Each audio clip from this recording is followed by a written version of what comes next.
У пытаннях бяспекі няма дробязяў. З пачатку года ў Віцебскай вобласці здарылася амаль 90 пажараў. Гэта удвая больш, чым за аналагічны перыяд мінулага года. Узрасла і колькасць ахвяр вогненнай стыхіі.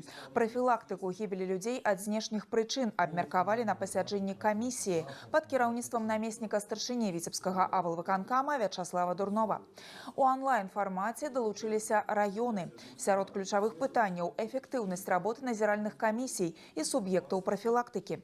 Неабходна выключыць фармалізм у рабоце з насельніцтвам, дайсці да кожнага і павысіць свядомасць грамадзян у пытаннях асабістай бяспекі, удасканаліць метады прафілактыкі. Важна не толькі своечасова выявіць праблемы ў дамах жыхароў вобласці, а і кантраляваць, як іх ліквідуюць. Ад работы рэвізораў залежыць здароўе і жыццё людзей. С установившимися погодными условиями уже областным исполнительным комитетом ушло ряд указаний для активизации деятельности именно с работой с гражданами преклонного возраста, инвалидами, которые нуждаются в помощи. Ведь основная задача, чтобы они в своем быту не ощутили влияние этих морозов. То есть эта работа сегодня активизирована путем и обзвона работниками МЧС. Мы имеем списки, звоним, общаемся, предупреждаем о тех проблемах, которые могут быть связаны с печным отоплением.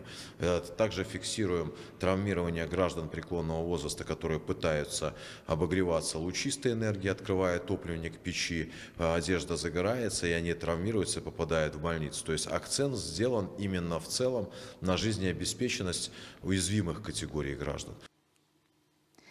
Нягледзячы на статыстыку студзеня, у Віцебскай вобласці апошнія гады зніжаецца колькасць загінуўшых ад знешніх прычын. Для гэтага ратаўнікі выкарыстоўваюць усе магчымыя метады і формы работы. Інфармаванне праз СМІ, рассылка СМС-паведамленняў і ўсебаковая прафілактыка.